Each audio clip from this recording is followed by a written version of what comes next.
আপনাদের মাঝখানে দিই ভাইরা আমার। ইহুদি ধর্ম, ইহুদি সম্প্রদায় কত বছর আগে, নাসারা সম্প্রদায় কত বছর আগে, আপনারা ইতিহাস খুলে দেখুন বাবা। ইব্রাহিম আলাইহিস সালামের আগে ইহুদি এবং নাসারা নামে কোন সম্প্রদায় পৃথিবীতে ছিল না। এ তরুণ যুবকেরা, হযরত ইয়াকুব আলাইহিস সালামের 12টা ছেলে ছিল, 12টা সন্তান ছিল বন্ধুরা আমার। তার মধ্যে হযরত ইউসুফ নবীরা 2 ভাই ছিলেন, ইউসুফ নবীরা 2 ভাই ছিলেন, আর বাকি আর একটা মায়ের 10টা সন্তান ছিল। তার মধ্যে বড় সন্তানের নাম হলো ইয়াহুদা। এই ইয়াহুদার বংশধরদের মধ্যে থেকে এসেছে ইহুদি। মনে রাখবেন, কেউ এই মুর্শিদাবাদের ওই মোবাইল রিপেয়ারিং করা শায়েখ এর আগে একটা বক্তব্যে বলেছিল যত নবীরা এসেছে সব নাকি ইহুদি। ও জানে না সব নবীরা কখনোই ইহুদি নয়, বরং ইয়াহুদার বংশধরদের মধ্যে আমার আল্লাহ কোন নবী পাঠান নাই। যত নবী পাঠিয়েছেন বানি ইসরাইল যুগের অন্যান্য সম্প্রদায়ের মধ্যে আল্লাহ নবী পাঠিয়েছেন। এই ইয়াকুব নবীর একটা নাম হলো ইসরাইল, তাই তাদের বলা হয় বানি ইসরাইল। আজকে এরা তাই নিজেদের নাম নিয়েছে ইসরাইল। ইসরাইল নামটা কোথা থেকে এসেছে বললাম, আর ইহুদিটা কোথা থেকে এসেছে বললাম।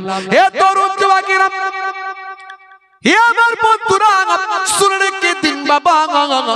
আর নাসারা সম্প্রদায় তো আরো অনেক পরে এসেছে। আমাদের নবী আসার ভাই আমার কিছু কম বেশি 500 বছর আগে। হে তরুণ যুবকেরা, হে আমার মুরব্বিয়ানেরা, পৃথিবীর বুকে একজন পয়গম্বর এসেছিলেন। ওই পয়গম্বরের নাম হলো ঈসা নবী। ঈসা নবীকে তারা বলে যিশু, আমরা বলি ঈসা। মুসা নবীকে তারা বলে মোজেস, আমরা বলি মুসা। ইব্রাহিম নবীকে তারা বলে আব্রাহাম, আমরা বলি ইব্রাহিম। দাউদ নবীকে তারা বলে ডেভিড, আমরা বলি দাউদ। সুলাইমান নবীকে তারা বলে সুলেমান, আমরা বলি সুলাইমান। আদম নবীকে আমরা বলি আদম, তারা বলে অ্যাডাম। মা হাওয়া আলাইহিস সালামকে আমরা বলি হাওয়া, তারা বলে ঈভ। হে তরুণ যুবকেরা, অর্থাৎ বোঝা যাচ্ছে বিষয়টা ছিল এক, নামগুলো শুধু পাল্টানো হয়েছে। হে তরুণ যুবকেরা, হে আমার বন্ধুরা, শুনে রেখে দিন বাবা, জেনে রেখে দেন। হযরত নবী সুলাইমান আলাইহিস সালাম বাইতুল মুকাদ্দাসটা তৈরি করেছিলেন জেনেদেরকে দিয়ে আল্লাহর ইবাদত নামাজের জন্য।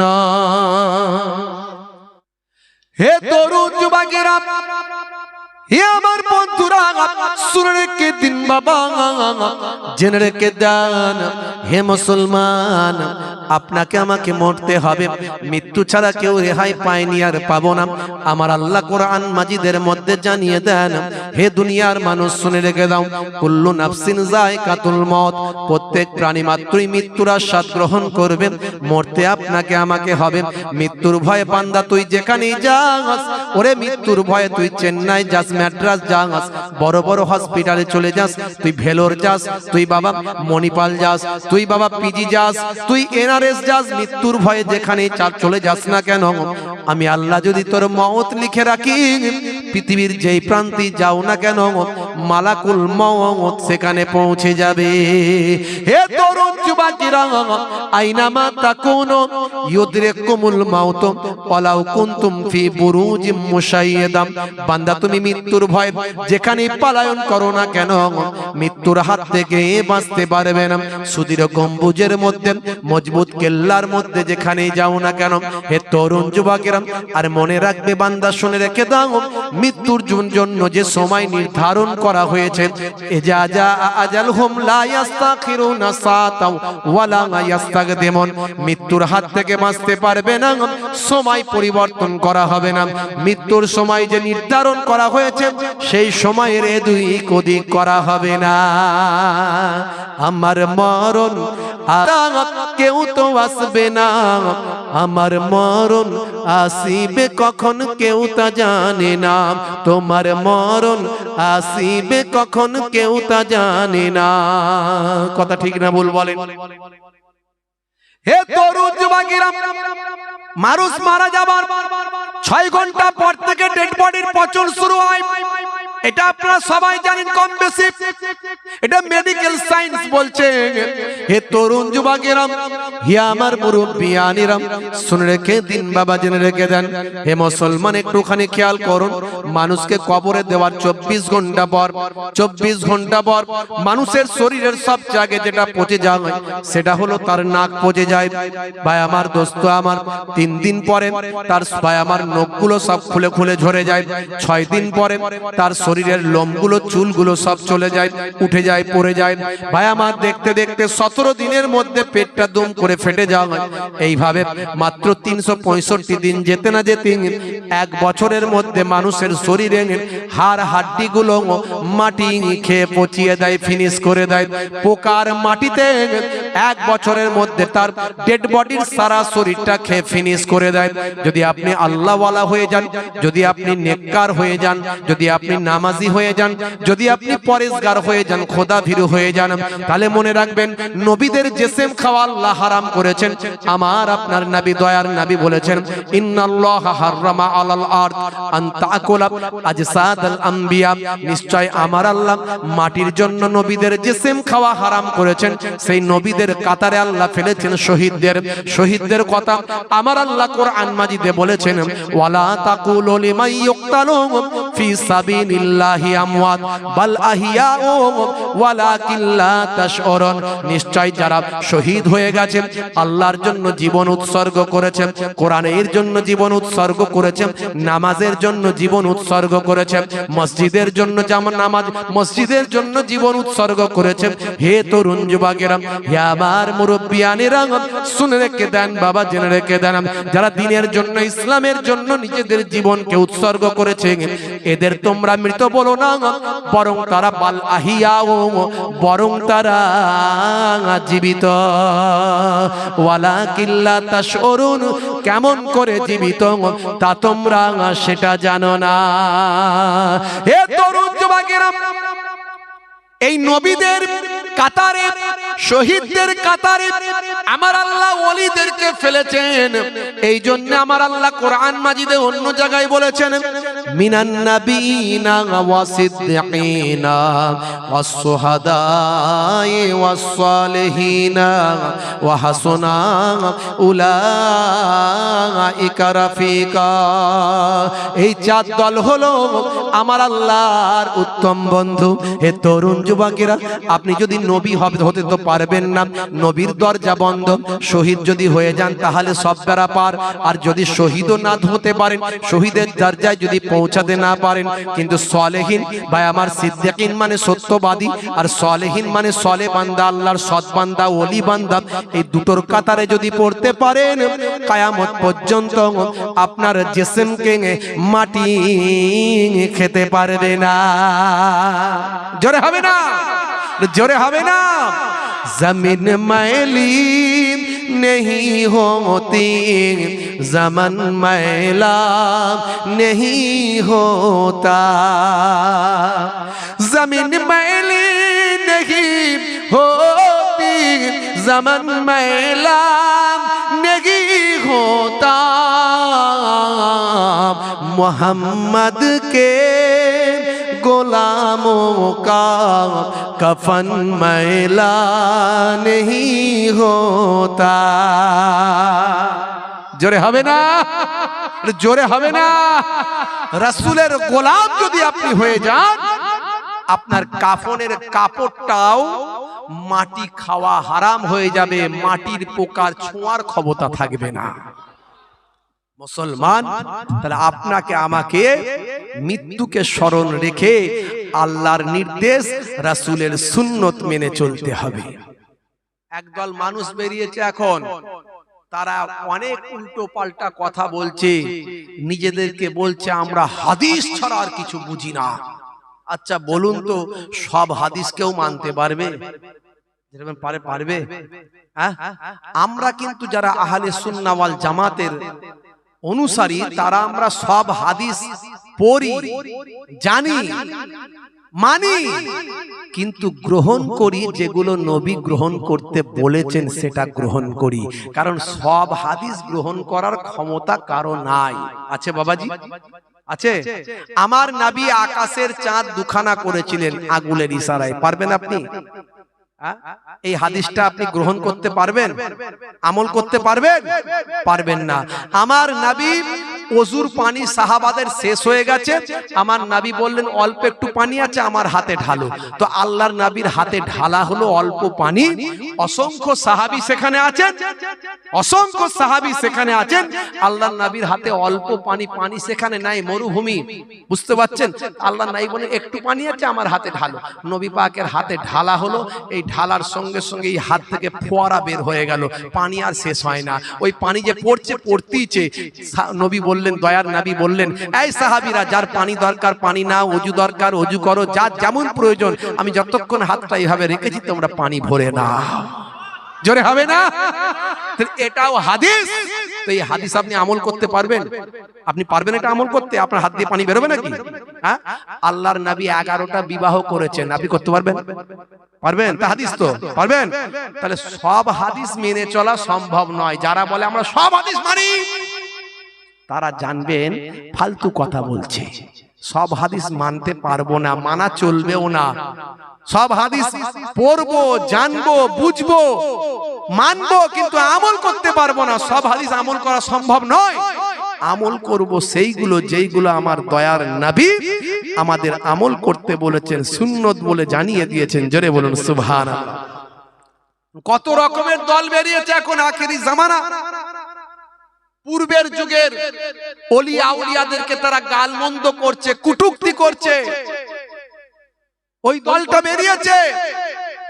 এরা প্রমাণিত হয়ে গেছে, এরা হলো ইসরায়েল, আমেরিকা, ব্রিটেনের তোলা খেয়ে, ডলার খেয়ে এরা মুসলমানদের মধ্যে বিভাজন করছে, ঘৃণা তৈরি করছে, অশান্তি তৈরি করছে, মারপিট দাঙ্গা হাঙ্গামা তৈরি করছে। তার কারণ হলো ইসলামের বিউটি, ইসলামের সৌন্দর্য মানুষ জানতে পেরে, বুঝতে পেরে, কোরআন হাদিস নিয়ে গবেষণা করে, নবী পাকের জীবনী নিয়ে পড়াশোনা করে কেসিয়া স্কেলে আজকে বিশ্ব নবীর শিষ্য Tyson, Hanuman, Gary Miller, ইলিমা, Jennifer, ভাইরা আমার, ডক্টর মরিস বুকাইলি থেকে শুরু করে ভাই আমার মিস্টার গোল্ড ডেভিড থেকে শুরু করে মিস্টার ব্রেইল পর্যন্ত এত বড় বড় ওয়াথার পণ্ডিতেরা যখন বিশ্ব নবীর শিষ্য হচ্ছে, ওদের মাথা খারাপ হয়ে যাচ্ছে। মুসলমান ওরা হিসাব করে দেখে নিয়েছে আগামী 2050 সালের মধ্যে পৃথিবীর 2 নাম্বার বৃহত্তম ধর্মীয় রিলিজিয়াস, যেটা ভাই আমার রিলিজিয়াস ধর্মীয়, যেটা ভাই আমার দল, ধর্মীয় রিলিজ ভাই আমার সম্প্রদায়, সবচেয়ে পৃথিবীর দ্বিতীয় বৃহত্তম সম্প্রদায় হবে মুসলমান। জোরে বলুন সুবহানাল্লাহ। এই চক্করে তাদের মাথা ঘুরছে, তারা কিভাবে বাধা দেওয়া যায়। তাই আমাদের সমাজে আমাদের মতো দাড়িওয়ালা, টুপিওয়ালা বক্তা, খতিব, ইমাম, মাওলানা এইসব তারা লাগিয়ে দিয়েছে টাকার বিনিময়ে, যাতে করে মুসলমানদের মধ্যে তারা শুধু কেবলমাত্র হারাম, নাজায়েজ, বেদাত এইসব বললে তবে কাজ হবে। ডাইরেক্ট মুসলমানদের মধ্যে দ্বন্দ্ব লাগানো যাবে না। এইসব বলে ওই ভাই আমার যারা আমেরিকা, ব্রিটেনের তোলা খেয়ে যারা আজকে দালালি করছে, তারা আজকে বলছে হামাস ভালো নয়, ফিলিস্তিনিরা ভালো নয়, এদের আকীদা ঠিক নাই। আকীদা ঠিক আছে ইহুদিদের, ইহুদিদের দালালি প্রকাশ্য করেছে। আর বাংলাদেশের বক্তা আবু তোহা আদনান, আপনারা জানেন আকীদাগতভাবে, আমলগতভাবে আমাদের অনেকেরই পার্থক্য থাকতে পারে। আমলগত, আমলটা হচ্ছে ছোটখাটো ব্যাপার, কিন্তু মৌলিক বিষয়ে যারা আহলে সুন্নাহ ওয়াল জামাতের অনুসারী তাদের মধ্যে মৌলিক বিষয়ে কোনো পার্থক্য নাই। দেওবন্দি, বেরলভি, ভাই আমার তবলিগ, পীরপন্থী, ফুরফুরাপন্থী, যারা আরো যে সমস্ত দলগুলো আছে, মৌলিক বিষয়ে পার্থক্য নাই, কিন্তু ভাই আমার মাসালাগত বিষয়ে, আমলগত বিষয়ে পার্থক্য আছে। সে হতে পারে, থাকতে পারে, আপনি আপনারটা নিয়ে থাকবেন, আমি আমারটা নিয়ে থাকি। কিন্তু উনি বলেছিলেন এই যারা আজকে ফিলিস্তিনিদের বিরুদ্ধে কথা বলছে, নিরীহ নিরস্ত্র ফিলিস্তিনিগুলোকে যারা শহীদ করে দিয়েছে, এদের পক্ষে না দাঁড়িয়ে তুমি মুসলমান দাবিদার হয়ে, মৌলবী দাবিদার হয়ে, বক্তা দাবিদার হয়ে যারা ইহুদিদের দালালি করছে, এই রকম আকীদা, এই রকম মানহাজ যারা আছে, সেই মানহাজ, সেই আকীদায় আমি থুতু নিক্ষেপ করি। এই কথাটা বলার পরে সারা ভারতবর্ষ, সারা বাংলাদেশ, ভাইয়া উপমহাদেশে আলোড়ন সৃষ্টি হয়ে গেছে। আপনারা জানেন ভাই আমার, এই কথা বলার পরে দেখা যাচ্ছে ওই যারা এতদিন ধরে পর্দার আড়ালে ছিল তারা পর্দার সামনে চলে এসেছে। ঠাকুর ঘরে কে, আমি তো কলা খাইনি। পুলিশ ভাই আমার, চোরের মন পুলিশ, পুলিশ তাদের মধ্যে থেকে আবার ফুটে উঠেছে, উঠে বলছে এই কথা কেন বলবে, যে বলছে মানহাজের উপরে থুতু নিক্ষেপ করি তার মুখে আমরা পেচ্ছাপ নিক্ষেপ করি, এই সব কথাবার্তা বলছে। তখন বোঝা গেল আরে ও তো কারো নাম ধরে বলেনি, ও তো বলেছে যাদের এই রকম মানহাজ আকীদা তাদের আমরা আকীদা মানহাজে থুতু নিক্ষেপ করি। তো এ আবার সঙ্গে সঙ্গে শুরু করে দিল, মানে ওই তো আসল গায়ে লেগে গেছে, তার মানে আসল চোর ধরা পড়ে গেছে। তো এখন ধরা পড়ে গেছে, এদের ফতোয়া শুনলে আপনার মাথা খারাপ হয়ে যাবে। সেদিন একটা ফতোয়া দেখলাম, নামগুলো আমি বলছি না, আমি পছন্দ করি না এগুলো বলা, তারপরেও দেখছি আমার বক্তব্য, আমি ছবি দেখাইনি, শুধু মোবাইলটা এরকম করে ধরে একটু বলেছিলাম, সেটাই দেখছি ছেড়ে চুলে ছবি টবি দিয়ে সব ভাইরাল করে দিয়েছে। বুঝতে পারছেন কি বিপদ। আমি চাই না কারো বিরুদ্ধে কথা বলতে, খুব কম, আমার নিরুপায় হলে বলতে হয়, নাহলে আমার বলার ইচ্ছা নাই। কোনো যারা আলেম হিসাবে যারা বক্তব্য রাখে, সে কাদের আলেম, কোন আলেম, কার তোলা খেয়ে কথা বলছে আমি জানি না, কিন্তু যেহেতু দিনের কথা বলছে আমি তার বিরুদ্ধে বলতে চাই না। তো বন্ধুরা আমার, সেদিনে ফতোয়া দেখলাম, ওই তাদেরই দলের মানে ভাই আমার শুধু বলে হাদিস মেনে চলি, ফতোয়া দিচ্ছে, বলছে কালেমা শরীফ একসঙ্গে পড়া যাবে না, লা ইলাহা ইল্লাল্লাহু মুহাম্মাদুর রাসূলুল্লাহ একসঙ্গে পড়া যাবে না, আলাদা করে পড়তে হবে, নবী পাকের নামটা আলাদা পড়তে হবে। ওই আল্লাহর নামের সঙ্গে নবীর নাম নাকি একসঙ্গে পড়লে শিরক হয়ে যাবে। আল্লাহ যেখানে নবীকে ভালোবেসে নিজের নামের সঙ্গে, নিজের আল্লাহর নামের সঙ্গে নবীর নাম করেছে, এরা মাঝখান থেকে হেঁচড় পাকা, একে বলে কি বলে, একে বলে হেঁচড় পাকা। হ্যাঁ, খুদার উপর খুদদারি, খুদার উপরে খুদদারি। আল্লাহ যার নামটা নিজের নামের সঙ্গে জুড়ে দিয়েছে, এরা বলছে কেটে বাদ দিতে হবে। একটা দল বেরিয়েছে, বুঝতে পারছেন। বলছে কবি নজরুল ইসলাম মোহাম্মদ নাম যতই জপি ততই মধুর লাগে, যে গজলটা গেয়েছে এটা একেবারে হারাম, এটা একবারে বেদাত, একবারে জানে না, সেই জন্য বলেছে এটা শিরকি কথা, একদম বলা চলবে না। মোহাম্মদ নাম জপি মানে কি, জপি মানে আমি যত বলি, যত গাই, তো নবীর নাম গাইলে, নবীর নামটা মুখ দিয়ে বললে কি ওটা আল্লাহর সঙ্গে শিরক করা হয়ে যাচ্ছে? আরে বাবা, আজানে তো নবীর নাম, নামাজে নবীর নাম, তাশাহুদে নবীর নাম, জান্নাতের দরজায় দরজায় নবীর নাম, আরশে আজিমের গেটেতে নবীর নাম। তো নবীর নাম কোথা থেকে কাটবি রে বোকা? হ্যাঁ, মোহাম্মদ নাম যতই জপি, জপি মানে আমি বলি, জপি মানে কি জেকের করি, মানে জেকের করি নাকি আল্লাহর সঙ্গে শরীক করি? আমি মোহাম্মদ সাল্লাল্লাহু আলাইহি ওয়াসাল্লামের কাছে বলছি কি যে হে আমার নবী, আমার পয়গম্বর, তুমি আমাকে ছেলে দাও, কারবার দাও, ব্যবসা দাও, আমরা তো আল্লাহ কি বলি, নবী তো সেটাই শিখিয়েছেন। আমরা হক আকীদার মধ্যে আছি, বুঝতে পারছেন। শুধু তাই নয়, ফতোয়া এমন দিচ্ছে চিন্তা করতে পারবেন না। বলছে শরীরে যদি শুক্রাণু লেগে যায়, অর্থাৎ নাপাকি লেগে যায়, যারা আপনারা ম্যাচিওর আছেন, কথা আমার বুঝতে পারছেন নিশ্চয়, আমি খুলে বলতে চাইছি না, যদি শরীরে শুক্রাণু লেগে যায়, ফতোয়া এদের বিরাট মারাত্মক ভয়ঙ্কর ফতোয়া, আপনি চিন্তা করতে পারবেন না। এত সহজ ফতোয়া না, এই জন্য এদের চালাচামটা অনেক বেশি। বলছে শরীরে যদি শুক্রাণু লেগে যায়, শুক্রাণু, হ্যাঁ, নাপাকি যদি লেগে যায়, বলছে তার জন্য কি করতে হবে? বলছে ওই কাপড়ে কি নামাজ পড়া চলবে? বলছে হ্যাঁ চলবে, খালি ওইখানটায় ধুয়ে দাও, খালি ওইখানটায় ধুয়ে দাও, দিয়ে ওই কাপড় পরে নামাজ পড়লাও হইবে, চলবে। কি ফতোয়া দিচ্ছে, আখিরি জামানার ফতোয়া, বুঝতে পারছেন? অবাক করা ব্যাপার, অবাক করা ব্যাপার, চিন্তা করতে পারবেন না। বন্ধুরা আমার, তরুণ যুবকেরা আমার, এক একটা এমন ফতোয়া এরা দিচ্ছে, মাথা খারাপ হয়ে যাবে। সেদিন একটা বক্তা হঠাৎ করে বেরিয়ে বলছে, কি বলছে জানো? বলছে আব্দুর রশিদ নাম রাখা হারাম, গোলাম মাহবুব নাম রাখা হারাম, বুঝতে পারছেন? আর আপনার কি বলে ওই কি বলে ইয়াসিন নাম রাখা চলবে না, জাহাঙ্গীর নাম রাখা চলবে না, আর ওই শাহজাহান নাম রাখা চলবে না।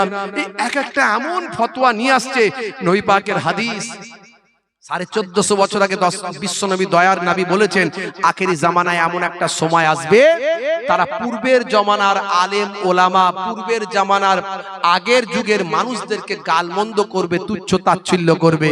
এরা কথা বলতে বলতে বলছে বাইজিদ বোস্তামি রাহমাতুল্লাহ আলাইহি বেদাতি।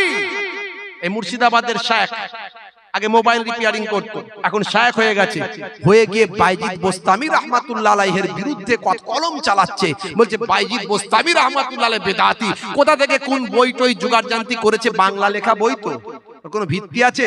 এই বাংলা বুখারী পড়ে এরা, বাংলা মুসলিম, তিরমিজি, আবু দাউদ, ও যে যার মতো করে ব্যাখ্যা করে, যে যার মতো করে লেখে। ওই সব বইয়ের লেখা পড়ে যদি বলে ফতোয়া দেয়, ফতোয়া চলবে? অরিজিনাল বুখারী খুলে দেবো যখন, বুখার হয়ে যাবে। চলো না আমার বাড়িতে, চলো হরিণখোলা দরবার শরীফে চলো, সিয়াসিত্তার হাদিস অরিজিনাল আছে, ন্যাড়া আরবি, পড়তে গেলে দাঁত ভেঙে যাবে। 17 বছর মাদ্রাসায় না পড়লে ওই আরবি পড়তেই পারবে না। এই যতগুলো চিৎকার করছে না, দেখছেন না, এদের 17 বছর মাদ্রাসায় কেউ পড়েছে বলে মনে হয় না আমার। এদেরকে খুলে দেওয়া হবে, বুখারী খোলো, পড়ো, এই বুখারী পড়ো, তিরমিজি পড়ো, আবু দাউদ, নাসাই, ইবনে মাজাহ আছে, পড়ো। সব ন্যাড়া আরবি, এত বড় বড় কিতাব, এই ন্যাড়া, এগুলো হচ্ছে অরিজিনাল। আর ব্যাখ্যাগুলো নিজেদের মন গড়া মতো করে, এদের টাকার অভাব নাই, বিভিন্ন ভাবে ভাই আমার মুসলমানদের মধ্যে ঝামেলা অশান্তি লাগানোর চেষ্টা করেছে। মনে রাখবেন আখেরি জামানা, ঈমান বাঁচানো বড্ড দায় বাপজি আমার। হে তরুণ যুবকেরা, হে আমার বন্ধুরা, হে আমার মুরব্বিয়ানিরা, শুনে রেখে দিন বাবা, জেনে রেখে দিন বাবা, আমার আল্লাহ বললেন বান্দারে আতিউল্লাহ ওয়া আতিউর রাসূল ওয়া উলিল আমরি মিনকুম, তোমরা আমি আল্লাহ আমার ইতাআত করো, আমার রাসূলের ইতাআত গোলামিটা করো। ওয়া উলিল আমরি মিনকুম, অর্থাৎ যারা আল্লাহ এবং রাসূলের ইতাআত করেছে, গোলামি করেছে, নির্দেশনা মেনেছে, তারা হলো উলিল আমর। উলিল আমরের ব্যাখ্যায় ভাই আমার মোল্লা আলী কারি থেকে শুরু করে বড় বড় মুফাসসিরিনরা বলছেন ওয়া উলিল ইলমি ওয়াল ফিকহ, যার মধ্যে ইলম আছে এবং ফিকহ আছে, অর্থাৎ যারা আলেমে হাক্কানি তারাই হলো উলিল আমর। বর্তমানে আল্লাহর আলেম বান্দা, ওলি বান্দারা, হে তরুণ যুবকেরা, ফতোয়া দেবে কে? আল্লাহর কোরআন বলছে ফতোয়া দিতে গেলে তার মধ্যে ইলম থাকতে হবে, তাকে তাফসীর পড়তে হবে, অরিজিনাল তাফসীর তাকে পড়াশু পড়তে হবে, অরিজিনাল কোরআন হাদিসের উপর তাকে জ্ঞান রাখতে হবে, তবে সে ফতোয়া দিতে পারবে। আল্লাহর কোরআন জানিয়ে দিচ্ছে ফাসআলু আহলাজ যিকরি ইন কুনতুম লা তা'লামুন, হে দুনিয়ার মানুষ, তুমি যেটা জানো না, জাননে ওয়ালাদের কাছে গিয়ে জেনে না। বন্ধুরা আমার, তরুণ যুবকেরা আমার, ফতোয়া দিচ্ছে। মুর্শিদাবাদের শায়েখকে জিজ্ঞাসা করা হচ্ছে আপনি কতদূর পড়াশোনা করেছেন? আগে তো মোবাইল রিপেয়ারিং করতেন, এখন কতদূর পড়াশোনা করেছেন? বলছে আমি মডার্ন হিস্ট্রি নিয়ে পড়েছি। মডার্ন হিস্ট্রি নিয়ে পড়েছেন? বলছে হ্যাঁ।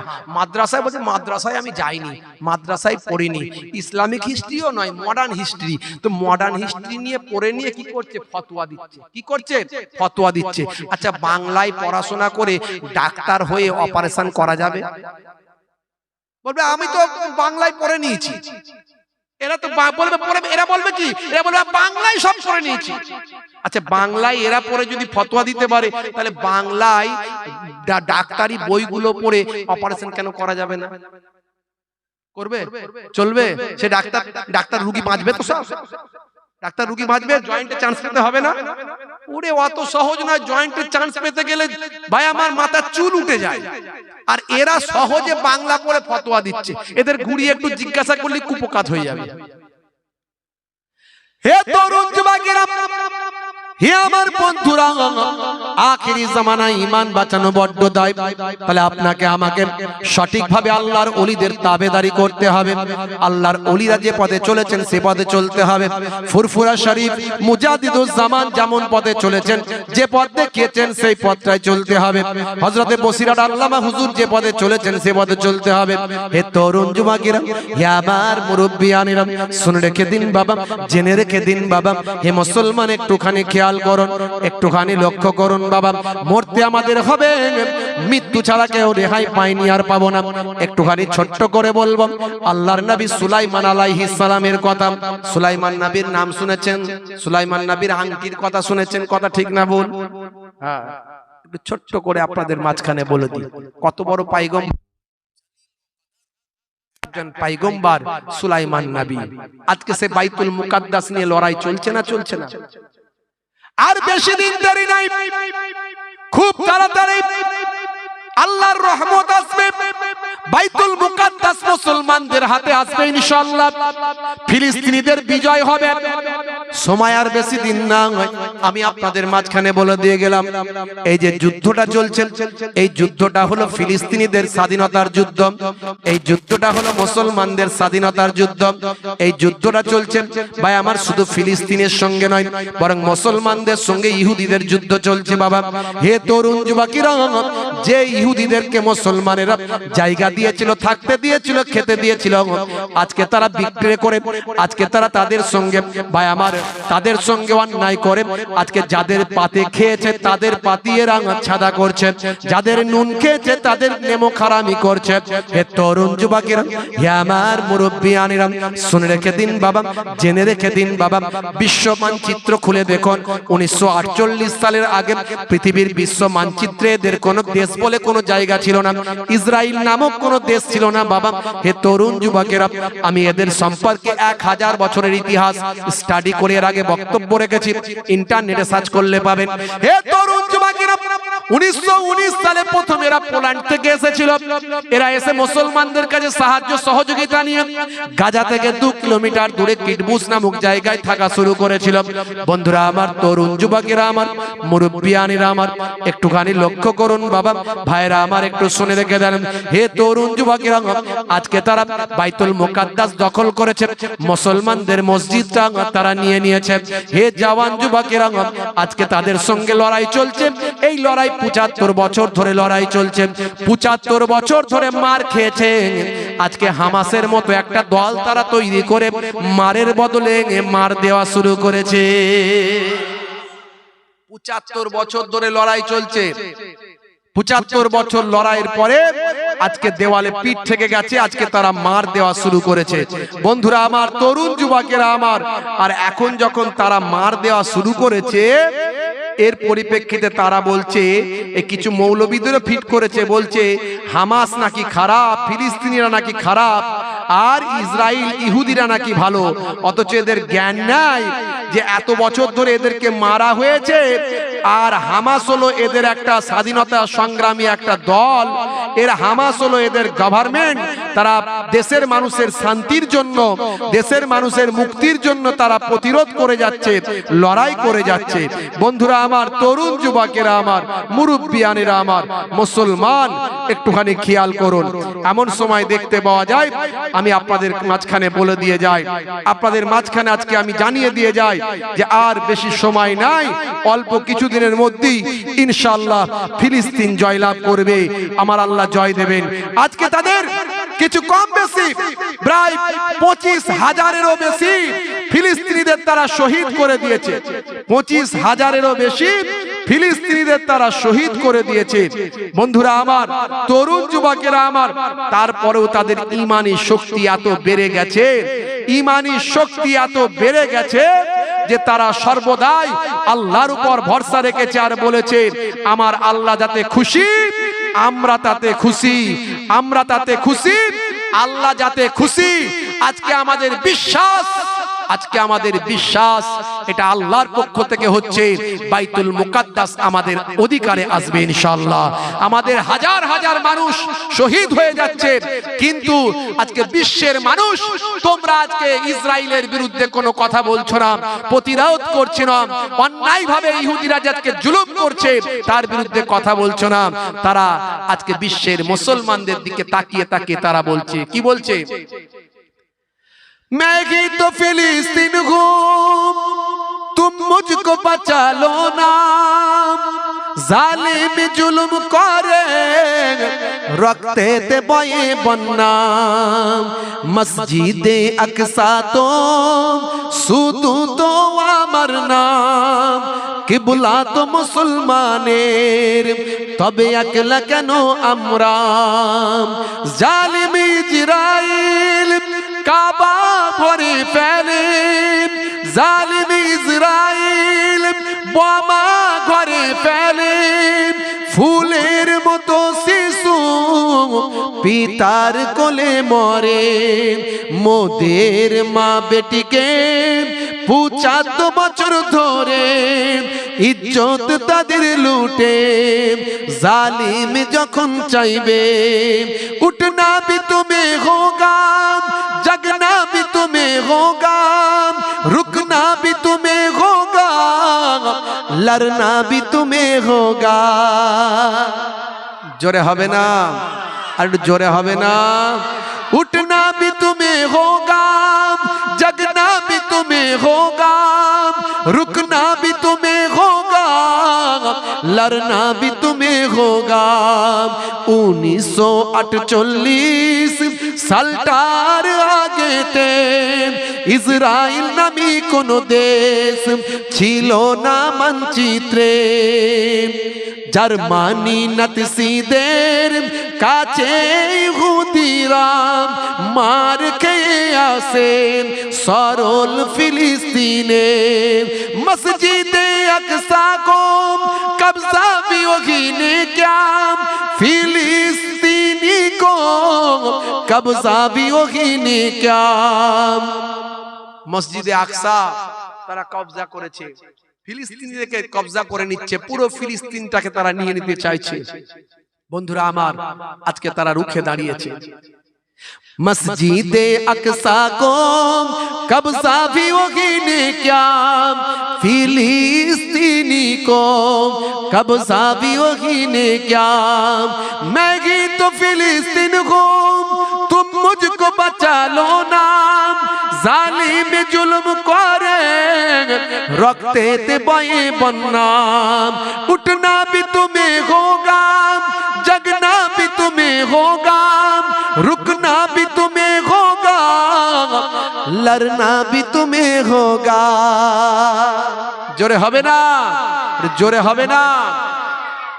আজকে ইসরায়েল আমেরিকা তারা ভয়ে জড়সড় হয়ে গেছে। এতদিন বিশ্বের বুকে দাদাগিরি করেছে, তারা বোঝানোর চেষ্টা করেছিল ইসরায়েলের সঙ্গে লড়াই করার ক্ষমতা পৃথিবীর কারো নাই। তারা বোঝানোর চেষ্টা করেছিল আমেরিকার উপরে চোখ রাঙানোর কেউ নাই। আজকে দেখা যাচ্ছে হামাসের মতো একটা স্বাধীনতাকামী ফিলিস্তিনিদের একটা ছোট সংগঠন, তারা নাস্তে নাবুদ করে দিচ্ছে ইসরায়েলকে। ইসরায়েলের ঘরে ঢুকে মেরে তাদের সৈন্যগুলোকে বন্দী করে নিয়ে চলে এসেছে। এটাই হলো মুসলমানদের ঈমানি শক্তি, এটাই হলো ঈমানি পাওয়ার। মুসলমানেরা বাঘ, তবে হ্যাঁ কারোর উপর অন্যায় ভাবে জুলুম করে না। এরা মুসলমান হিন্দুকে ভালোবাসে, খ্রিস্টানকে ভালোবাসে, জৈন বৌদ্ধ সবাইকে ভালোবাসে, কিন্তু যখন ঈমানের প্রশ্ন আসে তখন পৃথিবীর কাউকে ছাড় দেয় না। এরা ঘরে ঢুকে তাদের বস্তাবন্দি করে নিয়ে এসেছে, এটা তার প্রমাণ। মুসলমান ঈমানের প্রশ্নে নিজেদের জীবনকে উৎসর্গ করে দেয়। তাই মুসলমানদের ছেলেগুলোকে এরা মাতাল বানাতে চায়, যাতে করে এদের মধ্যে ঈমান আর না থাকে। হে যুবকেরা, সন্ধ্যার পরে মদখানায় গিয়ে মদ খেয়ে ফিনিশ হয়ে যেও না, এটাই তোমাদেরকে বানাতে চায় ওরা। যে এদের ঈমানের শক্তি যদি ঠিক থাকে তাহলে বাইতুল মুকাদ্দাস এদের কাছ থেকে নিয়ে নেওয়া যাবে না। জোরে হবে না। বন্ধুরা আমার, তরুণ যুবকেরা আমার, আজকে যে তারা ফিলিস্তিনিদের ঈমানি শক্তির কাছে পরাজিত হচ্ছে তার প্রমাণ হলো আজকে তারা চাইছে যাতে করে যুদ্ধে বিরতি হয়। যুদ্ধ বিরতি চাইছে তারা, এর দ্বারে ওর দ্বারে ঘুরে বেড়াচ্ছে যাতে করে যুদ্ধ বিরতি করা যায়। প্রতিদিন তাদের সৈন্য মারা যাচ্ছে, ইসরায়েলের সৈন্য মারা যাচ্ছে, তার বিনিময়ে হামাসের কটা মারা গেছে এখনো প্রমাণ দিতে পারেনি। কটা হামাসকে মারতে পেরেছে প্রমাণ দিতে পারেনি। তারা নিজেরা বলছে আমাদের, এর আগে বলছিল 46, তারপরে একদিনে 24টা মরেছে। ভাই আমার, এই রকম নিয়ে তারা বলছে আমাদের এই কটা মারা গেছে, কিন্তু সিএনএ ভাই আমার, ইন্টারন্যাশনাল নিউজ গুলো যারা ভিতর থেকে তথ্য নিয়েছে তাদের খবর, হাজার হাজার ইসরায়েলের সেনা মারা যাচ্ছে। শুধু তাই নয়, টোটাল টোটাল 100 ভাগ সেনার মধ্যে যারা গাজাতে আছে তাদের 30 ভাগের মেন্টালি প্রবলেম হয়ে গেছে, তারা মানসিক দুশ্চিন্তার মধ্যে ভুগছে। যুদ্ধ করে জিততে পারবো তো? আজ প্রায় 3 মাস 4 মাস হয়ে গেল, এখনো পর্যন্ত সাফল্য পেলাম না, এখনো তাদের ওই মাটির তলার রাস্তায় ধ্বংস করতে পারলাম না। এই মানসিক চিন্তায় আমরা মারা যাচ্ছি, হেরে যাচ্ছি, আমাদের মার্কোভা ট্যাঙ্ক ধ্বংস হয়ে যাচ্ছে। এই চিন্তায় তারা 30% 30% মেন্টালি প্রবলেমে ভুগছে, মানসিক রোগী হয়ে গেছে। আর 30%-এর উপর আল্লাহর গজব চলে এসেছে।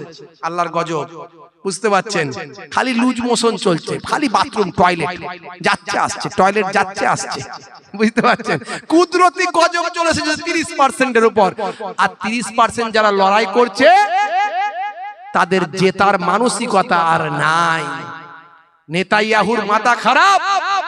আমেরিকা দাদাগিরি করছিল, হুতি একটা ছোট্ট একটা সংগঠন, তারা আমেরিকার জাহাজের উপর মেরেছে গুলি মেরে উড়িয়ে দিয়েছে, পুড়িয়ে দিয়েছে। যা আমেরিকাকে বলছে, আমেরিকা বলছে পৃথিবীর কোন দেশের ক্ষমতা নেই আমার জাহাজে হাত দেয়, আর ওই হুতি কোদাকারের একটা ছোট দল এরা উড়িয়ে দিচ্ছে। আমেরিকাও বলছে সর্বনাশ। বুঝতে পারছেন ভাইরা আমার? ইমানি তেজ কাকে বলে? এই হলো সাচ্চা মুসলমান, যারা ন্যায়ের জন্য লড়াই করে, শান্তির জন্য লড়াই করে, অন্যায়ের বিরুদ্ধে তারা লড়াই করে, সারা জীবন মার খায় না। আজকে দেখিয়ে দিয়েছে। এই বাইতুল মুকাদ্দাস তৈরি করেছিলেন কে?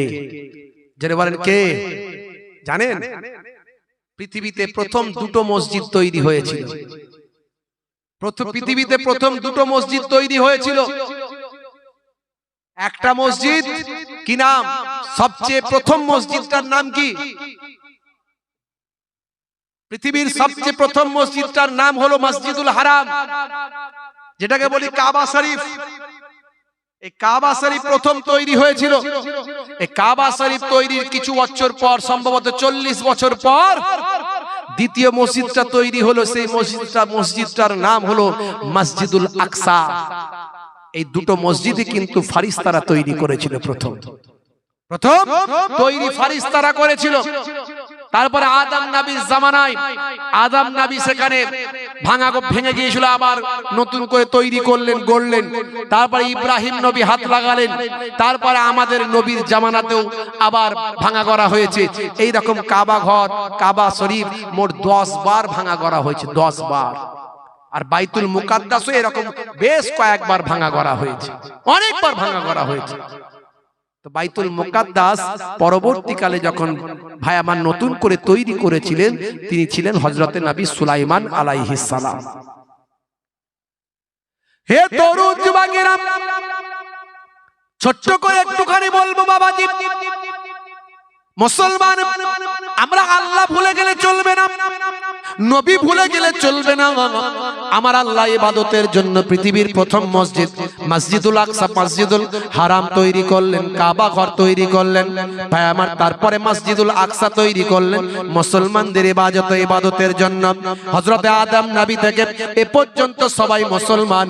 হে তরুণ যুবকেরা, তবে মুসলমানদের মধ্যে বিভাজন হয়েছে ভাই আমার। আস্তে আস্তে অনেকে সরে গিয়ে বিভিন্ন ভাবে কনভার্ট হয়ে গেছে। হে জওয়ান যুবকেরা, হে আমার মুরব্বিয়ানেরা, যারা বলে ভাই আমার ভারতের মুসলমানেরা নাকি আগে মুসলমান ছিল না, তারা জানে না, তারা বলে ভারতের মুসলমানেরা আগে মুসলমান ছিল না, অন্য কোন সম্প্রদায় ছিল।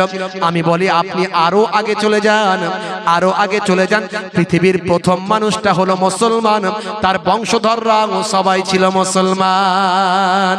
তারপর থেকে তারা কনভার্ট হয়ে অন্য সম্প্রদায়ে চলে গেছে। বাবা আজকে আপনি যদি বলেন প্রমাণ দিন, প্রমাণটা আপনাদের মাঝখানে দিন। ভাইরা আমার, ইহুদি ধর্ম, ইহুদি সম্প্রদায় কত বছর আগে, নাসারা সম্প্রদায় কত বছর আগে, আপনারা ইতিহাস খুলে দেখুন বাবা। হে জওয়ান যুবকেরা, ইব্রাহিম আলাইহিস সালামের আগে ইহুদি এবং নাসারা নামে কোন সম্প্রদায় পৃথিবীতে ছিল না। হে তরুণ যুবকেরা, হযরতে ইয়াকুব আলাইহিস সালামের 12টা ছেলে ছিল, 12টা সন্তান ছিল বন্ধুরা আমার। তার মধ্যে হযরত ইউসুফ নবীরা দুই ভাই ছিলেন, ইউসুফ নবীরা দুই ভাই ছিলেন, আর বাকি আর একটা মায়ের 10টা সন্তান ছিল, তার মধ্যে বড় সন্তানের নাম হলো ইয়াহুদা। এই ইয়াহুদার বংশধরদের মধ্যে থেকে এসেছে ইহুদি। মনে রাখবেন, কেউ এই মুর্শিদাবাদের ওই মোবাইল রিপেয়ারিং করা শায়েখ এর আগে একটা বক্তব্যে বলেছিল যত নবীরা এসেছে সব নাকি ইহুদি। ও জানে না সব নবীরা কখনোই ইহুদি নয়, বরং ইয়াহুদার বংশধরদের মধ্যে আমার আল্লাহ কোন নবী পাঠান নাই। যত নবী পাঠিয়েছেন বানি ইসরাইল যুগের অন্যান্য সম্প্রদায়ের মধ্যে আল্লাহ নবী পাঠিয়েছেন। এই ইয়াকুব নবীর একটা নাম হলো ইসরাইল, তাই তাদের বলা হয় বানি ইসরাইল। আজকে এরা তাই নিজেদের নাম নিয়েছে ইসরাইল। ইসরাইল নামটা কোথা থেকে এসেছে বললাম, আর ইহুদিটা কোথা থেকে এসেছে বললাম। হে তরুণ যুবকেরা,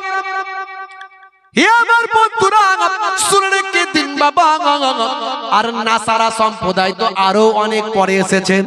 আমাদের নবী আসার ভাই আমার কিছু কম বেশি 500 বছর আগে। হে তরুণ যুবকেরা, হে আমার মুরব্বিয়ানেরা, পৃথিবীর বুকে একজন পয়গম্বর এসেছিলেন। ওই পয়গম্বরের নাম হলো ঈসা নবী।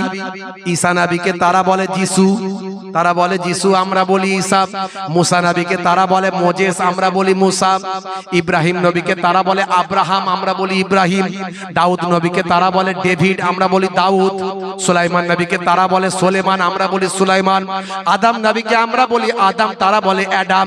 মা হাওয়া আলাইহিস সালামকে আমরা বলি হাওয়া, তারা বলে ইভ।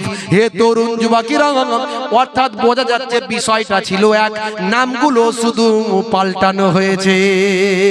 হে তরুণ যুবকেরা, হে আমার বন্ধুরা, শুনে রেখে দিন বাবা, জেনে রেখে দেন, হযরত নবী সুলাইমান আলাইহিস সালাম বাইতুল মুকাদ্দাসটা তৈরি করেছিলেন জেনেদেরকে দিয়ে আল্লাহর ইবাদত নামাজের জন্য। আমি হেরা গুহার পর্বতে উঠেছি নামাজ পড়ব, আর আল্লাহর কোরআন নাজিল হয়েছে, একটু দেখব। গতবারও আল্লাহ আমাকে উঠিয়েছিলেন, এবারও আমি মাস 2 আগে ঘুরে এসেছি। আপনারা অনেকে হয়তো জানেন, আল্লাহ নিয়ে গিয়েছিলেন। আলহামদুলিল্লাহ, ইয়ং বয়সে হজ করুন, মনে শান্তি পাবেন, তৃপ্তি পাবেন। বুড়ো বয়সে হজে যে লাভ নাই। হজ হবে, সবই হবে, কিন্তু ওই গাড়ির চাকা ছাড়া কিছু কাজ করতে পারবেন না। আপনার নিজের পাই তো কাজ করবে না, তো কি করবেন? আপনি কিভাবে সাফা মারওয়া সাই করবেন, কিভাবে তওয়াফ করবেন? ওই অন্যের উপর নির্ভরশীল হয়ে কি হবে? ইয়ং বয়সে হজে যান, হেরা গুহার পর্বতে উঠবেন, আল্লাহর কোরআন অবতীর্ণ হয়েছে।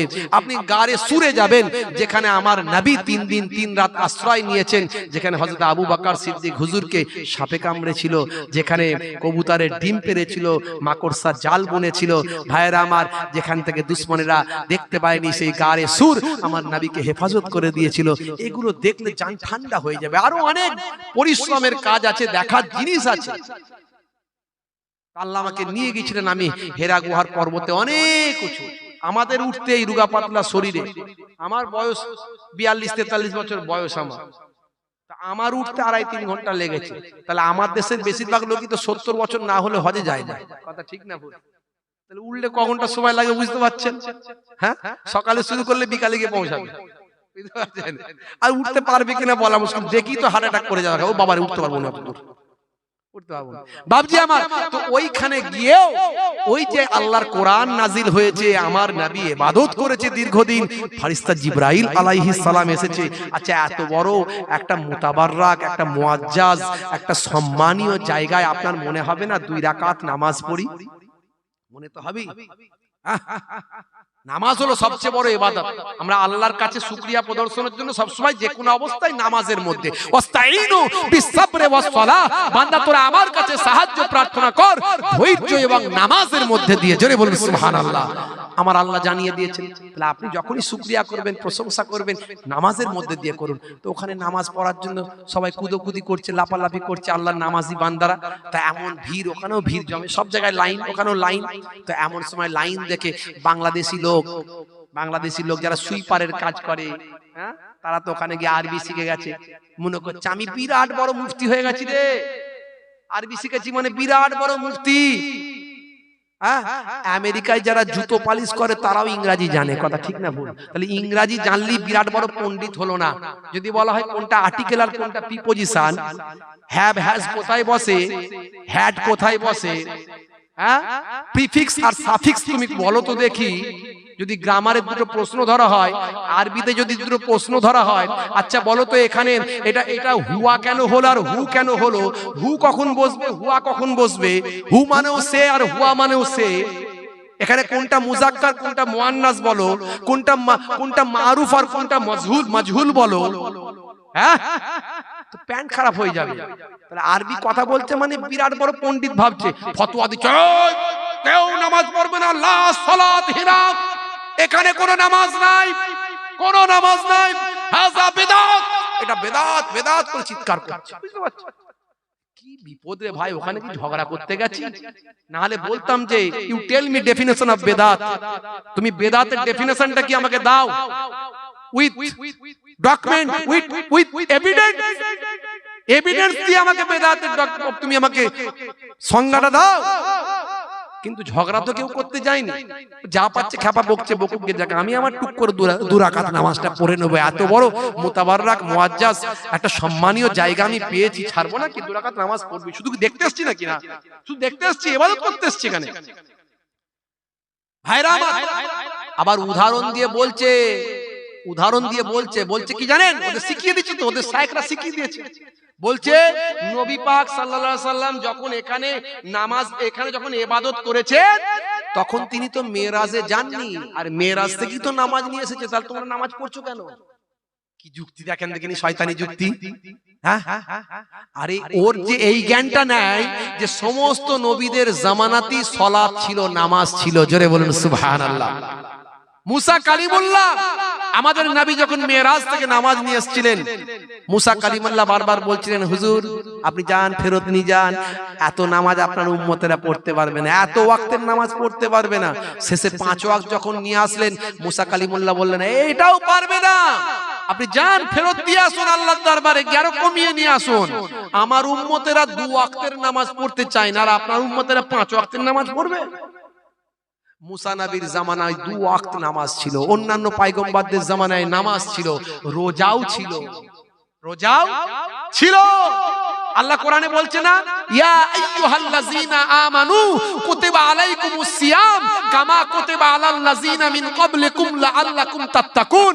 হে ঈমানদার বিশ্বাসীরা, এই সামনে রোজা আসছে, তোমাদের উপর রমজানের রোজা ফরজ করা হয়েছে। কুতিবা আলাইকুমুস সিয়াম কামা কুতিবা আলাল লাযীনা মিন ক্বাবলিকুম লাআল্লাকুম তাত্তাকুন। যেমন রোজা ফরজ করা হয়েছিল পূর্বের জামানার মানুষদের জন্য, তাহলে আগের যুগের মানুষের উপর রোজাও ছিল, জোরে বলুন সুবহানাল্লাহ। নামাজ রোজা দুটোই ছিল।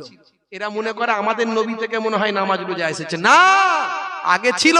এই রকম ধারাবাহিক সিস্টেমেটিক ছিল না, ভালো করে বুঝবেন, সিস্টেমেটিক ছিল না। তাহলে আমার নবী ওখানে যখন ইবাদত করেছে, পূর্বের জামানায় সব নবীদের উপর নামাজ ছিল, তাহলে আমার নবী কি নামাজ ছেড়ে দিয়ে এমনি শুধু আল্লাহ আল্লাহ করেছে নাকি? নিশ্চয়ই নামাজ পড়েছে। তারপরে যখন নামাজ আমার নবীর জন্য ধারাবাহিক 5 ওয়াক্ত এলো, তখন 5 ওয়াক্ত নামাজ পড়েছে। আর কে এদেরকে বোঝাবে? এরা তো ওই দলের লোক। এখন তো আরবের জমিনে যারা চলছে বাদশা, এখন কোন দলের লোক বোঝা মুশকিল। ওদের খাতায় কলমে লেখা আছে হাম্বালি মাযহাব, এদের দলের লোক বলে ওরা হচ্ছে লা মাযহাবি, কোন মাযহাবই মানে না। আর আমরা যদি দেখি আব্দুর রহমান সুদাইস, কাবা শরীফের যিনি প্রধান ইমাম, যিনি গ্র্যান্ড মুফতি, তার যদি বায়োডাটা আপনি খোলেন ইন্টারনেটে দেখবেন উনি লেখা আছে ওখানে মাযহাবের ক্ষেত্রে উনি লেখা আছেন হাম্বালি মাযহাব। আর আমরা 4 মাযহাব কি মানি? হানাফি মাযহাব, সাফি মাযহাব, হাম্বালি মাযহাব, মালিকি মাযহাব, 4 মাযহাবই সহিহ আমরা বলি। মানে আল্লাহর নবী যেগুলো বলেছেন তারা ব্যাখ্যা করেছে। ব্যাখ্যা তো অনেক ভাবে করে, 4টে ব্যাখ্যাই সঠিক, জোরে বলুন সুবহানাল্লাহ।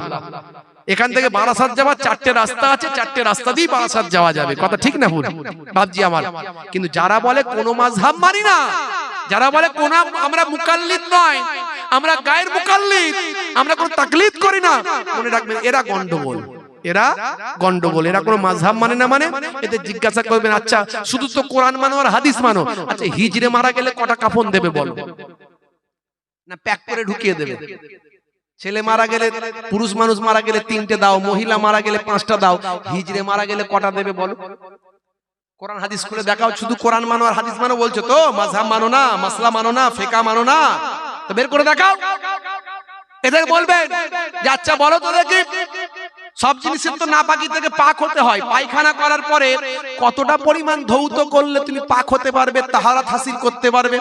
পটি করার পরে পায়খানা করার পরে কতটা পরিমাণ ধৌত করলে তুমি পবিত্র হাসিল করতে পারবে, পাক হতে পারবে, তাহারাত হাসিল করতে পারবে? জিজ্ঞাসা করবেন কোথায় আছে, কোরআন হাদিস থেকে খুলে দেখাও।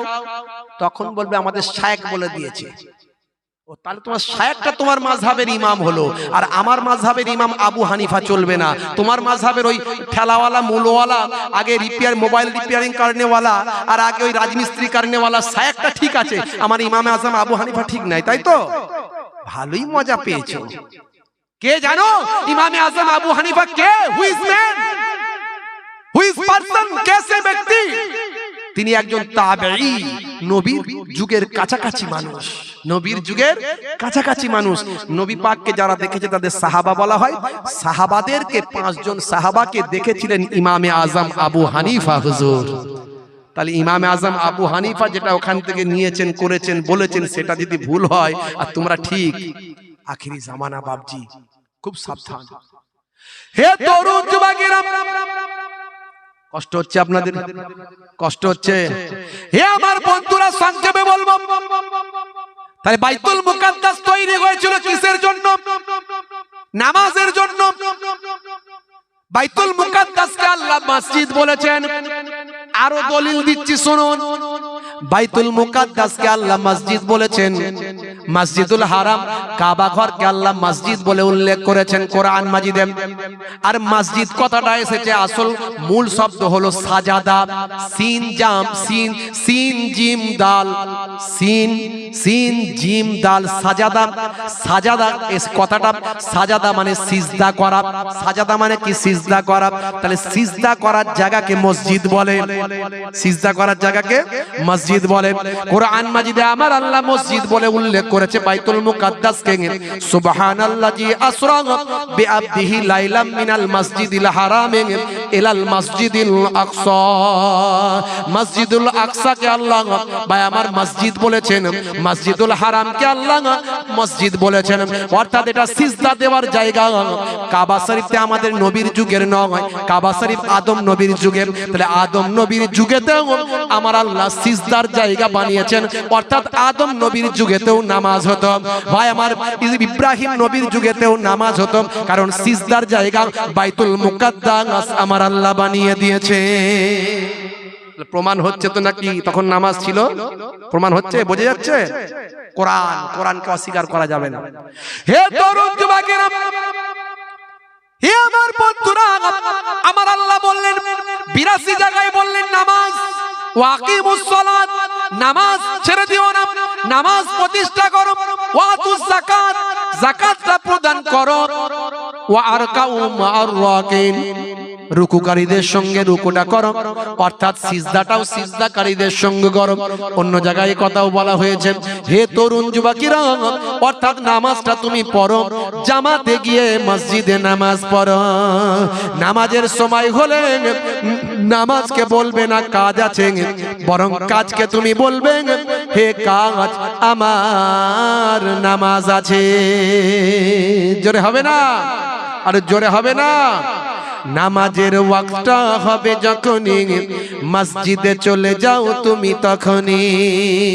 নামাজের ওয়াক্তটা হবে যখনই, মসজিদে চলে যাও তুমি তখনই। ছাড়ো এবার, ছাড়ো ছাড়ো এবার, ছাড়ো এবার, ছাড়ো এই কাজ তোমারই। নামাজের ওয়াক্তটা হবে যখনই, মসজিদে চলে যাও তুমি তখনই। তোমার বাঁচা আর তোমার মরা লেখে মোর প্রভু আমারি। নামাজের ওয়াক্তটা হবে যখনই, মসজিদে চলে যাও তুমি তখনই। জোরে হবে না? আর জোরে হবে না? ফজরের সময় ঘুমিয়ে থাকি, জোহরে কি দেব কাজে ফাঁকি। বলে না হুজুর, ফজরের সময় ঘুমিয়ে চলে যায়, কোনটা দিয়ে আজান হয় আর যাই বুঝতে পারি না। মুয়াজ্জিন সাহেব আজান দেয়, কি বলে? আসসালাতু খায়রুম মিনান নাওম,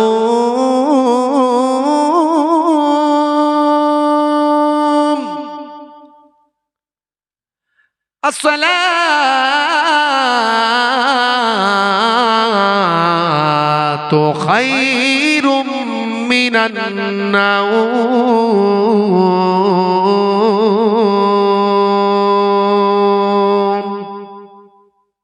মানে কি? নিদ্রা অপেক্ষা নামাজ উত্তম। বলে হুজুর ফজর যে কোনটা দিয়ে যায় আর আসে কিছু বুঝতেই পারি না।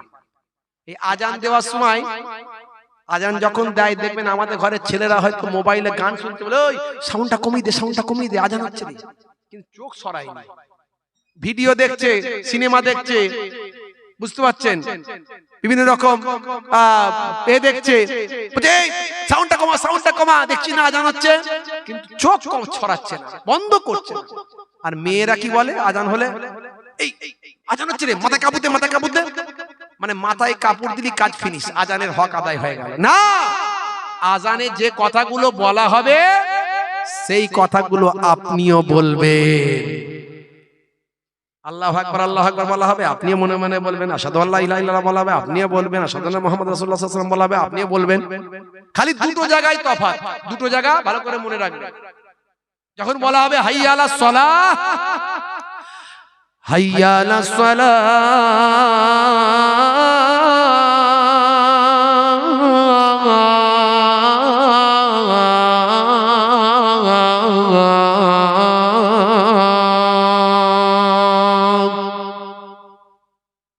তখন বলবেন লা হাওলা ওয়ালা কুওয়াতা ইল্লা বিল্লাহ।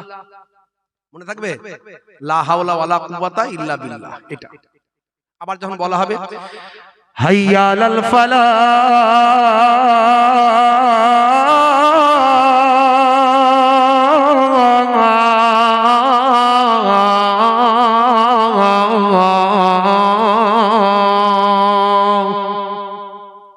যখন এই কথা বলা হবে তখন আবার বলবেন লা হাওলা ওয়ালা কুওয়াতা ইল্লা বিল্লাহ। এই দুই জায়গা, বাকি সব যা আজানে মুয়াজ্জিন বলবে তাই বলবেন। মুসলিম শরীফ, ভাই আমার তিরমিজি শরীফের হাদিস, সরি মুসলিম শরীফের হাদিস, আল্লাহর নবী বলেন এই আজানের জবাব যে দেবে, আমি রাসূলুল্লাহ সাল্লাল্লাহু আলাইহি সাল্লাম বলছি, ফা দখালাল জান্নাহ, আমার আল্লাহ তাকে জান্নাত দান করে দেবে। জোরে হবে না? আর এরা আজান হলে মোবাইল সাউন্ডটা কমা, সাউন্ডটা কমা, টিভি সাউন্ড কমা, টিভি সাউন্ড কমা, আজান হচ্ছে রে, ও টিভি থেকে চোখ সরায় না, মাথা কাঁপুতে, মাথা কাঁপুতে। হে তরুণ যুবকেরা,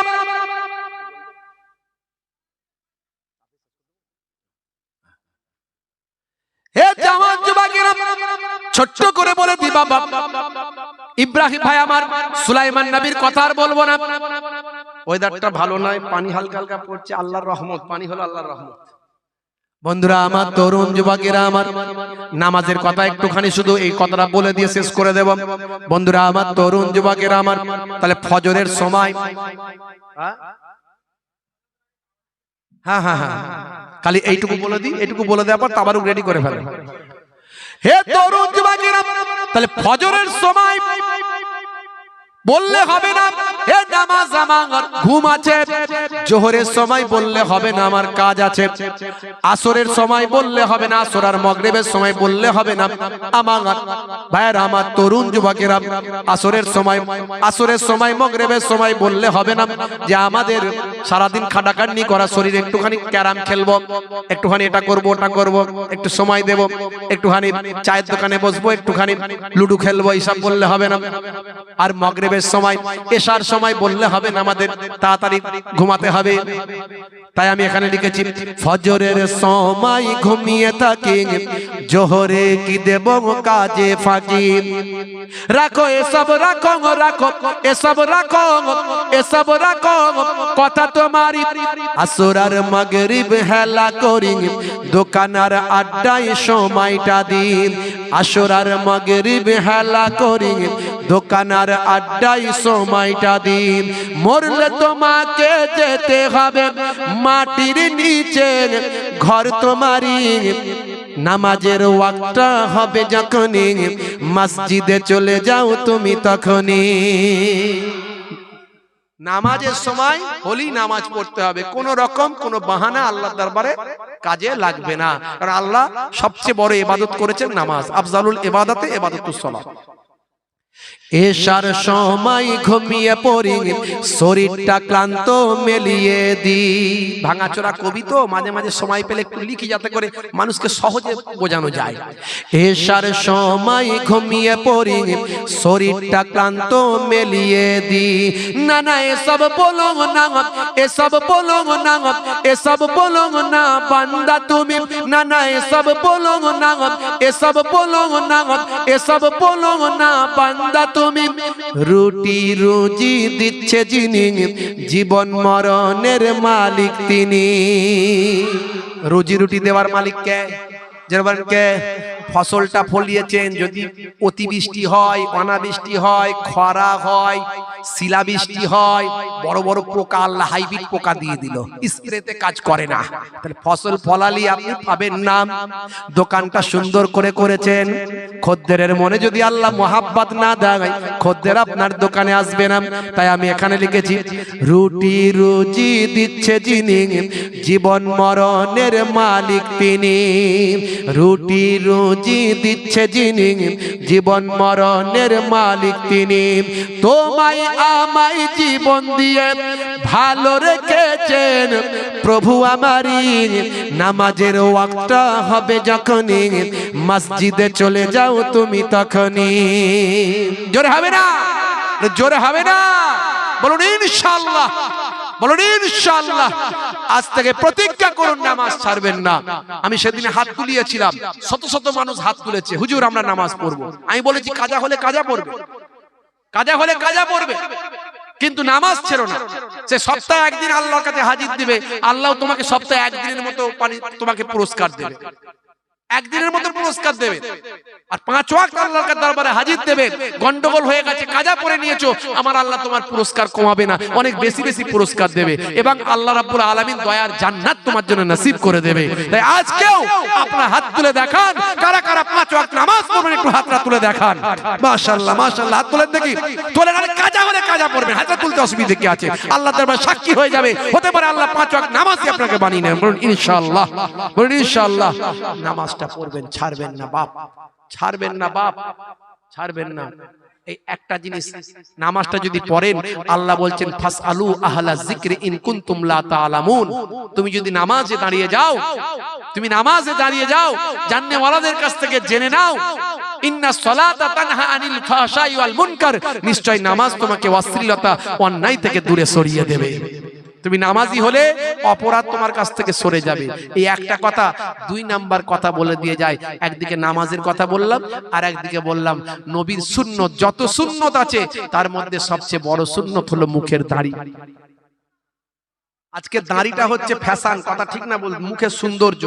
বিরাট কোহলি রেখেছে, হরভজন সিং রেখেছে, লিওনেল মেসি রেখেছে, হাসিম আমলা সুন্নতি দাড়ি রেখেছে, মঈন আলী খান সুন্নতি দাড়ি রেখেছে, জুনায়েদ জামশের পাকিস্তানের বিখ্যাত সিঙ্গার, সে আজকে সুন্নতি দাড়ি রেখেছে।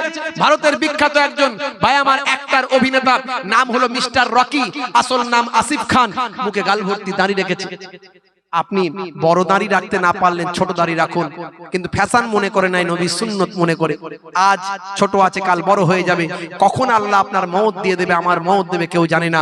কবরে চলে গেলে মুনকার নাকির ফারিস্তা এসে যখন বলবে মান রব্বুকা, দেখতে পাবে মুখে দাড়ির দেখা, হতে পারে ওই দাড়িটাই হবে নাজাতের জারিয়া। বন্ধুরা আমার, অনেক ছেলেরা বলে হুজুর এই যে ছোট ছোট দাঁড়িটা দেখছেন, আপনার ওয়াজ শুনে রেখেছি হুজুর, নামাজ পড়ি কিন্তু 5 ওয়াক্ত মাঝে মাঝে গন্ডগোল হয়। গন্ডগোল হোক, গন্ডগোল হোক, না পড়ার থেকে অনেক ভালো পড়ো, পড়তে পড়তে অভ্যাস হবে, আল্লাহর রহমত হবে, কাজ কারবারে বরকত হবে, আল্লাহ রুজি রুটিতে বরকত দেবে, শরীর সুস্থ রাখবে, হায়াতে তাইয়্যিবা দেবে, সংসারে শান্তি দেবে, মনে শান্তি দেবে। নামাজ ছেড়ো না বাপজি আমার। আমি উদাহরণ দিতাম সুলাইমান নবীর রাজত্বের কথা বলতাম, আংটির বর্ণনা দিতাম, তার আংটির কি ক্ষমতা আল্লাহ দিয়েছিলেন, কেমন পাসওয়ার্ড হয়েছিল, আমি সেই উদাহরণ দিয়ে সেই একই জায়গাতে নিয়ে আসতাম, একটু ভালো করে বাড়িয়ে চাড়িয়ে সুন্দর করে বোঝানোর চেষ্টা করতাম, কিন্তু সময় কম। সুলাইমান নবীর আমি ঘটনা বাদ দিলাম, বাইতুল মুকাদ্দাসের কথা একটুখানি বলেছি। এই বাইতুল মুকাদ্দাস তিনি আবার নতুন করে তৈরি করেছিলেন জেনেদেরকে নিয়ে আল্লাহর ইবাদত, নামাজের জন্য। জোরে বলুন সুবহানাল্লাহ। সেই নামাজ ছাড়বেন না বাপজি আমার। আমার জন্য দোয়া রাখবেন, আমি আপনাদের জন্য দোয়া রাখব। আবার গজল, এত গজল শুনিয়ে বলছে আবার গজল। সন্ধ্যা থেকে আমার ভাই গজল বলে বলে পেরেশান, কি কথা ঠিক না ভুল? তারপরে আবার মাওলানা রেজাউল করিম সাহেব তিনি এসে মাশাআল্লাহ স্পিড বলছে আমার, তিনি তো বললেন ভাই এমন ভয়েস দিয়েছে তারও টান নাকি চেঞ্জ ফেঞ্জ হয়ে গিয়ে সেরকম শুধু গজল বেরোচ্ছে মুখ থেকে শুধু, বুঝতে পারছেন? আবার এই ভাইরা বলতে গজল শুনবে, কি বিপদ বলুন দেখিনি। এই দু চার লাইন গাইবো, এই বলবো একটু বলবো। এই তাবারুক রেডি করে ফেলো, তাবারুক রেডি করে ফেলো। প্রত্যেকে আপনারা 3 বার সূরা ফাতিহা আলহামদুলিল্লাহ শরীফ, 3 বার সূরা ইখলাস কুল হুয়াল্লাহ শরীফ, 3 বার দরুদ পাক তেলাওয়াত করেন। আর আমি একটু এই মাঝখানে আল্লাহর প্রশংসা একটা হাম ভাইরা বারবার বলছে, একটু দু চার লাইন গাইছি। একটু আল্লাহর নামে জিকির করুন তো প্রথমে আল্লাহ আল্লাহ আল্লাহ।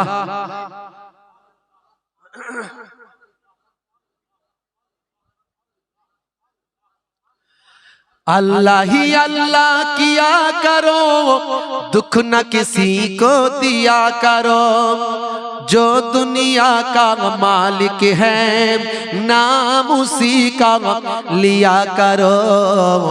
अल्लाह अल्लाह अल्लाह अल्लाह पढ़ुन, अल्लाह अल्लाह अल्लाह अल्लाह अल्लाह अल्लाह अल्लाह अल्लाह अल्लाह अल्लाह अल्लाह अल्लाह अल्लाह अल्लाह अल्लाह अल्लाह।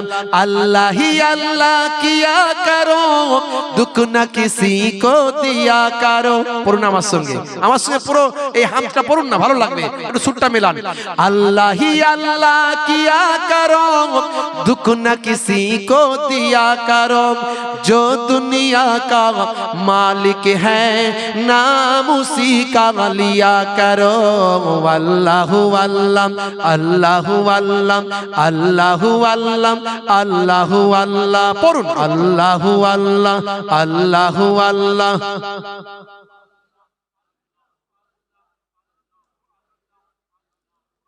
शीशा टूट के जुड़ सकता है, दिल न जुड़ेगा टूटे, कितना है ओ दर्द बेइंसाफ पर का घर जो टूटे। शीशा टूट के जुड़ सकता है, दिल न जुड़ेगा टूटे, कितना है ओ दर्द बेइंसाफ पर का घर जो लूटे। दुख न किसी को दिया करो, अल्लाह ही अल्लाह किया करो, जो दुनिया का मालिक है नाम उसी का लिया करो। अल्लाह अल्लाह अल्लाह अल्लाह अल्लाह अल्लाह अल्लाह अल्लाह अल्लाह अल्लाह अल्लाह अल्लाह अल्लाह अल्लाह।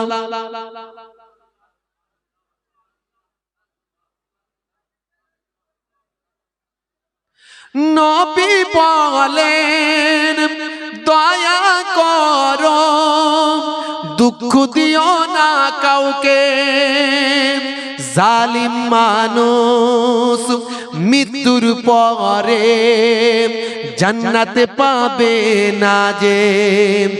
নবী বলেন দয়া করো, দুঃখ দিও না কাউকে, জালিম মানুষ মৃত্যুর পরে जन्नत पावे ना जे। दुख न किसी को दिया करो, अल्लाह ही अल्लाह किया करो, जो दुनिया का मालिक है नाम उसी का लिया करो।